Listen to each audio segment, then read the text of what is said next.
This year I bought the correct iPhone colors, or maybe the lack thereof, but nonetheless, you really cannot go wrong with white or silver. First up with the iPhone Air here, look how thin this box is. And cracking it open, we reveal this ridiculously thin phone. It's almost too thin. I'm going to talk about that in another short. Regardless, it's undeniable that this phone is a work of art, and as many have been saying, it's definitely more form over function. You know, the first design iPhone in a while. It resembles the iPhone 10 through 14 Pro with that gorgeous stainless steel look, even though it's polished titanium this time. It's like they extracted the 12 through 14 Pro bouginess and literally made it a phone. Anyway, it resembles a lot of other old Apple devices too, like phones with more consolidated camera setups, and specifically the iPod Touch 5th gen, which was so beloved to me. It's even thinner than it, if you can believe that. So yeah, I adore the design here. They also did some incredible engineering work to cram all the computer stuff in that camera bump or plateau, and look how much thinner it is compared to my 17 Pro Max. Again, form versus function, take your pick.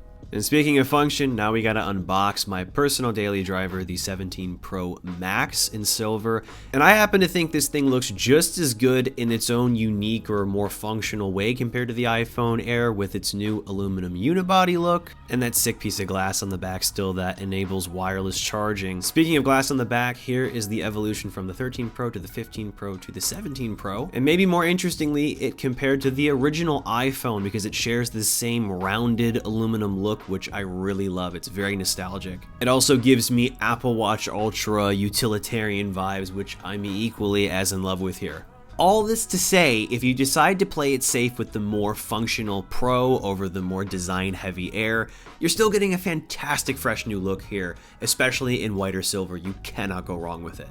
And last but certainly not least, we have the iPhone 17, which is this year's MVP, the most value-heavy iPhone. I mean, they packed it full of every single feature you could possibly want. And even though the design isn't new, I still think this is one of the best-looking iPhones ever made. It's just so clean and minimal and definitely stacks up with the 17 Pro and the Air. If anything, it's kind of a happy medium between form and function as we've been talking about here. Anyway, get a silver or white model, you know, be an adult, save yourself some embarrassment and buyer's remorse, but in all seriousness, I'll be testing out all three of the new models on my social pages, so definitely check out my coverage coming very soon.